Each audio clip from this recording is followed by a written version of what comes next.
My next two guests have been performing and singing on stages around the world.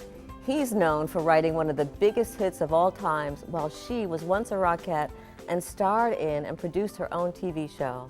Recently, they've teamed up to make beautiful music together and take audiences back in time with their production, Decades of Divas.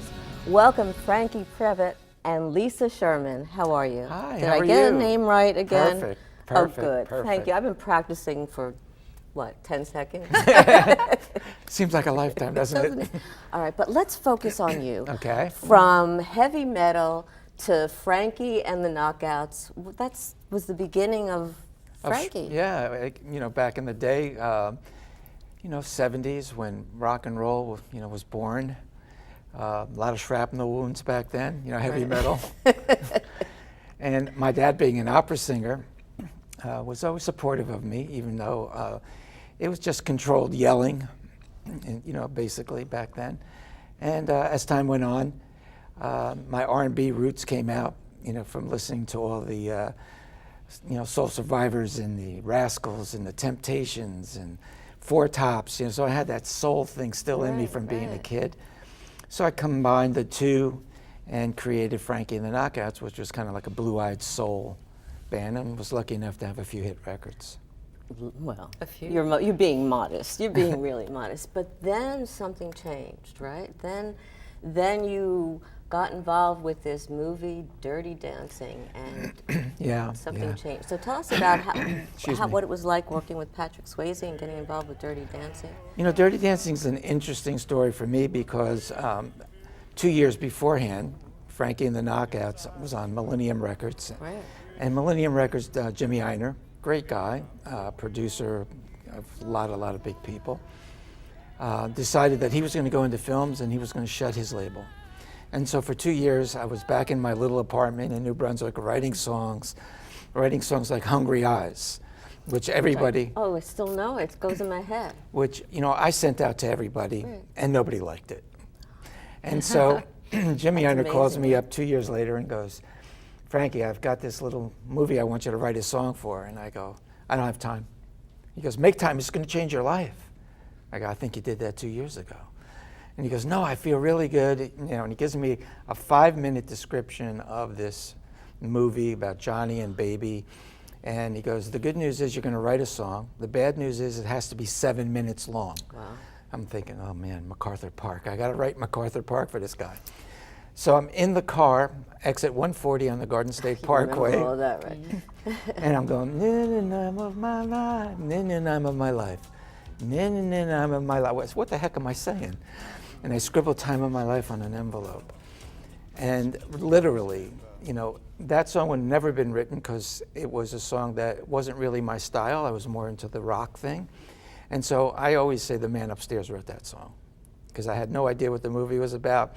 When I met Patrick Swayze at the Academy Awards, he's like, dude, come here, I got to talk to you. And I go, what's up? He goes, we listened to 149 songs, and yours was the 150th song.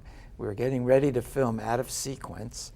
We filmed the last scene first, and we didn't have a song. And so we were like, let's get this movie over with. We're done. We hate it. And then the last cassette back in the day came in, and it was you singing with that girl. I said, yeah, Rochelle Capelli. He goes, you're the only one that did a duet, and we filmed to you singing Time of My Life. And he goes, at the end of the day, we looked at each other and went, oh my God, what just happened? And what just happened was right. You won an Academy Award for it, Golden Globe Award. I did. Grammy nomination. Yeah, I did. Right? Pretty incredible. It was a great year. It was a good year. How did the two of you meet? We don't want to forget about you. Hi. We Oh have my more God. to come. I was looking at me back in the day with the mustache. I saw that too. We'll talk about that later. We met at a McLuhan's. at a bar, a supper club actually, and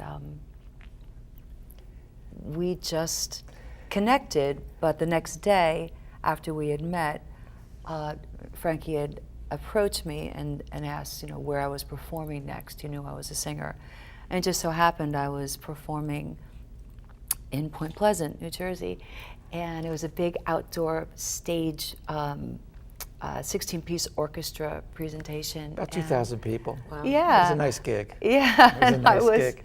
It was just before the show, and all of a sudden he was there. I saw him, and I couldn't believe it. I was like, "You again? I met you last night. You're Well, here." let me explain. Let me explain something. Is it- Let me explain something. Man's point of view. Okay. Of course. I was with an agent at that club, and we had put a band together called the Brotherhood. And I was looking for up-and-coming singers, songwriters, people that I thought was good, that I know that you should know. And when I asked this agent about her, he said, "Yeah, well, she's a great singer. You should check her out." So when I went there, I had no idea what kind of a singer she was until I saw her ingratiate this audience. Before she sang a note, they were like rooting for her. And then after she finished singing, she had 4 standing ovations. And I'm like, Wow. I got to know who this That voice was a good is. night. Well, you're being modest too, but that's why you've called Lisa a real true diva, right? Well, You did? I read it somewhere. Didn't you do that? Good boy. well, she is part of our divas, and she is the star of Decades of Right, Divas. right. And she's the creator. Actually, when I went up to her, I said, "What are you doing next?" And He did, and I had just finished doing a show called Songbird. For the past 4 years, I've headlined the Count Basie. I headlined the Algonquin Theater in Manasquan, and I called it Songbird, which was like a mix of everything I do, the best of Lisa Sherman, if you will. Hold on to that. More with you and you, Frankie, when we return right after the break.